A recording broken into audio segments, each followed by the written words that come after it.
Hi, this is Jason from Horrific Nightmares.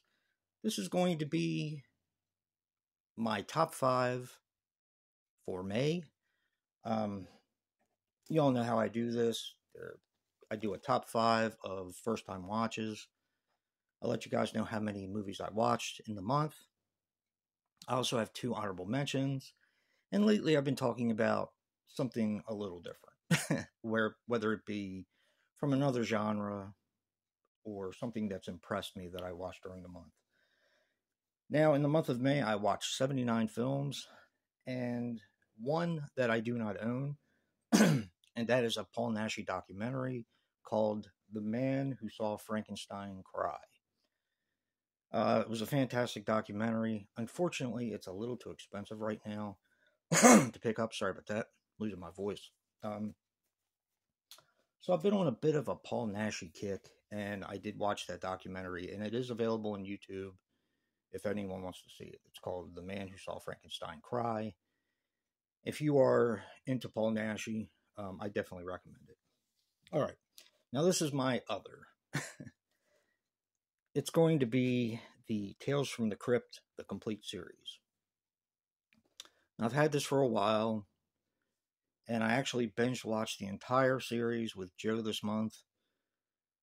We kind of zipped through it in a week, and I loved it. It was just fantastic. Now, when I grew up, they didn't have cable in my area. Some people had gotten satellite dishes back then, but cable didn't come in my area probably until early 2000s, maybe, which is kind of weird, but yeah. When they started building more, they put cable in, regardless. I actually did not get cable until I was about 21 or 22, when my parents moved and I moved with them right before I got married. And I did see some of the Tales from the Crypt. We didn't have HBO, so I saw them sparsely over friends' houses. But I didn't see that many. So most of these were first-time watches. Make a long story short, this is a fantastic series. I absolutely love it. All right, you'll be seeing more of that coming up. All right, my first honorable mention is a movie called Red Nights. Now, this is a Neo Giallo. It's Asian.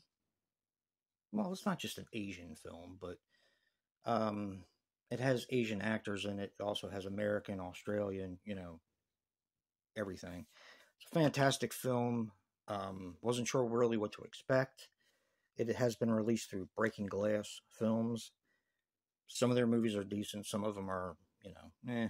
So, but this one is really good. If you're into Giallo, I definitely recommend it.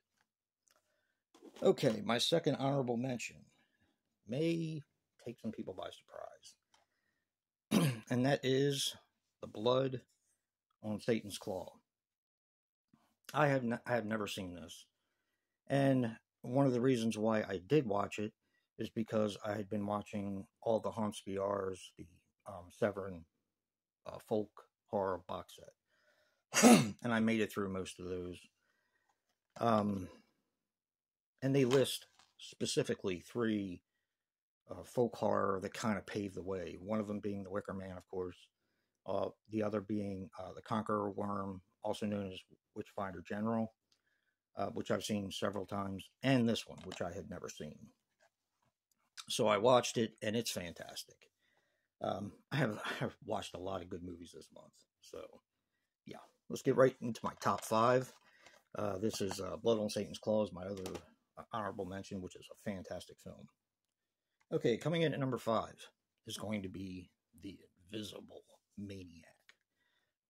Now, I'd been hearing from Joe that this is fantastic for years, also other people, and I finally got around to watching it, and it's a lot of fun. It's just it shouldn't be as good as it is, but it's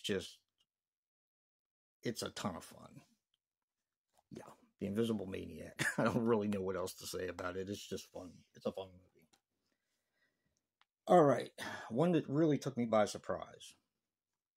Coming in at number 4 is The Devil's Honey. Now, I love Lucio Fulci. I thought he was a great director. I even like a lot of his later stuff. This, however, is something a little bit different from him. I don't even know if you could really call it a giallo. It's more of a character study. A woman kind of loses her lover, and she takes it out on the doctor that supposedly killed him by accident. So, very wacky, but I loved it. I thought it was great. Danny recommended this, and I absolutely loved it. So, yeah, The Devil's Honey. Okay, this will probably, I don't know if this is going to surprise people, but coming in at number 3 is the new Children of the Corn. I heard nothing but bad things about it. I got it the day it came out. Joe and I watched it the day it came out, and this movie is unbelievable. Really good, which should tell you where my 1 and 2 fall, because this movie was my number 1. So, yeah, fantastic. Exactly what I wanted to see in a Children of the Corn sequel. I don't know where the hate comes from, but then again, that's why we do Positive Spin, because I don't understand where a lot of hate comes from. So, yeah. All right. Coming up at number 2, and these could have been interchangeable. I really wanted to, well, let me explain as I go along. My number 2 is a dragonfly. Let's see, a dragonfly for each corpse. Now, this is part of the Paul Naschy Collection, Part 2. I kind of binged and watched the first one and the second one. Okay. All 5 in my honorable mentions could have been all Paul Naschy films, because they're that good. But I decided I will only pick a couple because I wanted there to be a little bit of variety. So from this one, I am picking Dragonfly for Each Corpse. Now, I do have other Paul Naschy films that I have watched over the years, but this kind of got me back into them, which is the reason why I watched The Man Who Saw Frankenstein Cry. All right, let's keep it moving. I feel like I'm rambling. And my number 1 is going to be from the first Paul Naschy set, and it's going to be, this was a tough one. It could have been Vengeance of the Zombies, because I love that movie. Absolutely love it. It's a slasher at heart, but it's a zombie movie, kind of. I don't know, it's kind of hard to explain. But I'm going to go with Blue Eyes of the Broken Doll. Fantastic.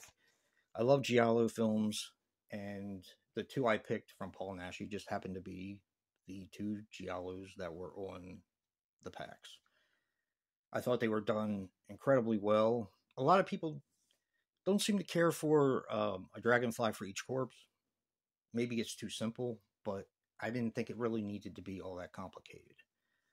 So, but I love both of them. Like I said, all 5 could have been Paul Naschy films, because I'm kind of on a Paul Naschy kick. Also on a Vincent Price kick, but I've seen all of Vincent Price's movies, so, you know, these are all first-time watches. So number 1, Blue Eyes of the Broken Doll. Could have been number 1, number 2. Kind of interchangeable with A Dragonfly for Each Corpse. Fantastic films, both of them. Paul Naschy is the man. Very interesting documentary, if you guys get a chance to watch it. Number 3 is Children of the Corn. Most people hate it. Don't understand why. Then we have at number 4, we have The Devil's Honey. Fulci was the man. The Invisible Maniac at number 5. Then we have 2 honorable mentions. One is The Blood on Satan's Claw. The other is Red Knights. And the other that I talked about, of course, is my Tales from the Crypt set. So, if you guys have any questions or have seen any of these, let me know. Let me know what your thoughts are down in the comments below. And I appreciate it. If you like what you're seeing here, hit that like button, and subscribe. And until next time, peace.